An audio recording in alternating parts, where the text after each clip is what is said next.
बीच खड़ा होई दर्शन ला आसरा लगावे हो।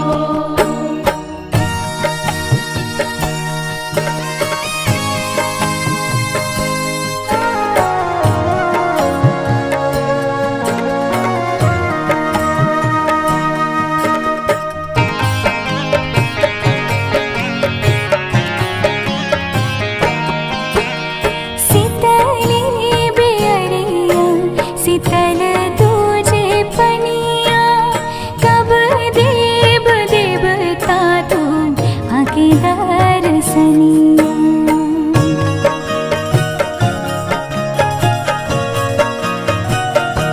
हाँ शीतली बेअरिया शीतल तुझे पनिया कब देव देवता तू आके दर्शनिया।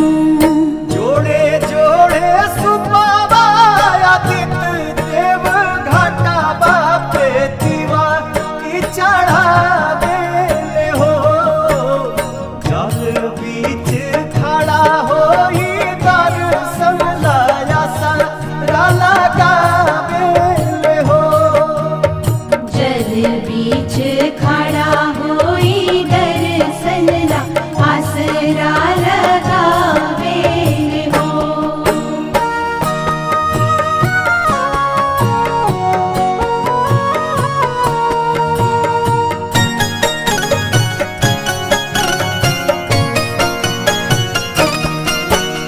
भूखली शरीरिया सजल सुभे मनवा पुरुबे लागल बड़ुए सबके ध्यानवा।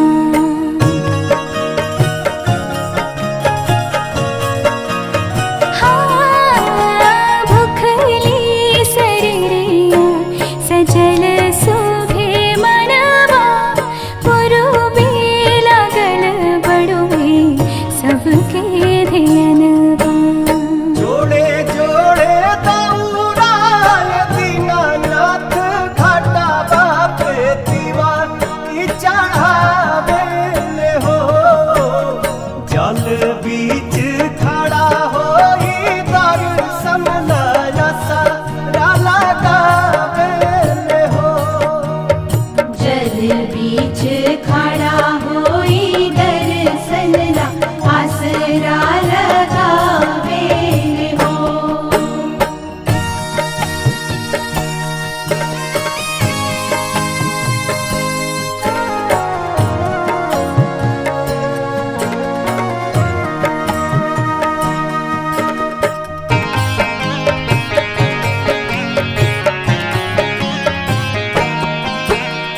विनया बिहारी लिखले माई के भजनवा गावेली पलक बेटी धई के ध्यानवा।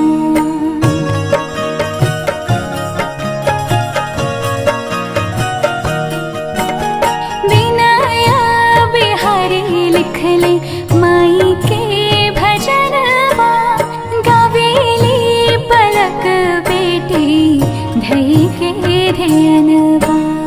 जोड़े जोड़े प्यारी गंगा मैया घाटा बापे दीवा की चढ़ावे हो। जल बीच खड़ा होई दर्शन ला आसरा लगावे हो। जल बीच खड़ा